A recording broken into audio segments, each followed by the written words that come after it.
moment de la récolte du maïs fourrage, il y a deux points importants à regarder qui sont la longueur de coupe, où on va rechercher une longueur de coupe de 10 mm rendue auge pour favoriser l'ingestion ainsi que la conservation du maïs fourrage.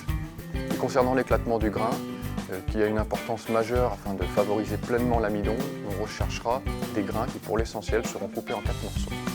Quelle que soit la longueur de coupe le jour du chantier, on recherche une coupe franche.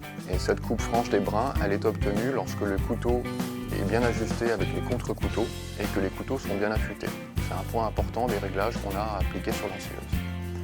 Ensuite, en termes de longueur de coupe, on recherche du 10 mm rendu auge, ni trop court parce qu'il faut quand même garder un petit peu de longueur pour susciter la rumination par les animaux, pour bien valoriser la ration, ni trop long parce que cela génère des reflux mais freine également le tassage et donc une bonne conservation.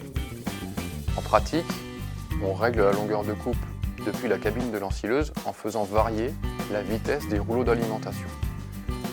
Dans une situation où on récolte à une date optimale, soit 32-33% de matière sèche plante entière, le plus souvent, une longueur de coupe dite théorique de 12 à 18 mm est réglée sur l'ensileuse.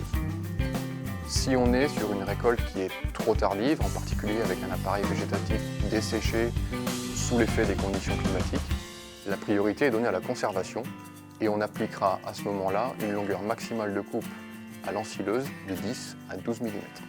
Un dernier truc pour bien ajuster la longueur de coupe est de prendre en compte l'agressivité des outils qu'on utilise pour reprendre le fourrage au front d'attaque.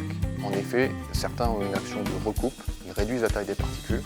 Dans ces situations-là, on ajustera la longueur de coupe en rajoutant quelques millimètres lors de la récolte. Pour obtenir un bon éclatement, il faut avant tout disposer d'éclateurs, qui sont les organes de l'ensileuse dédiés à l'éclatement du grain, qui soient dans un bon état d'utilisation.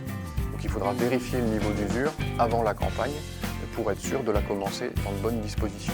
Ensuite, le jour du chantier, on réglera l'écartement entre ces rouleaux éclateurs pour moduler l'intensité d'éclatement du grain. Il faudra évidemment juger le résultat en sortie de la goulotte de l'ensileuse et pour ce faire, on peut avoir recours à la méthode de la bassine. Pour la méthode de la bassine, elle est relativement simple. Il suffit de prendre quelques litres de fourrage, de les mettre dans un seau et de les noyer complètement dans l'eau. On brasse ensuite légèrement, on retire tout ce qui surnage, c'est essentiellement des particules de tiges et de feuilles. On retire l'eau soigneusement et on observe des particules de grains qui ont sédimenté au fond du seau. Si on observe des grains intacts, il faut resserrer les éclateurs. On procède alors à une nouvelle vérification après modification des réglages.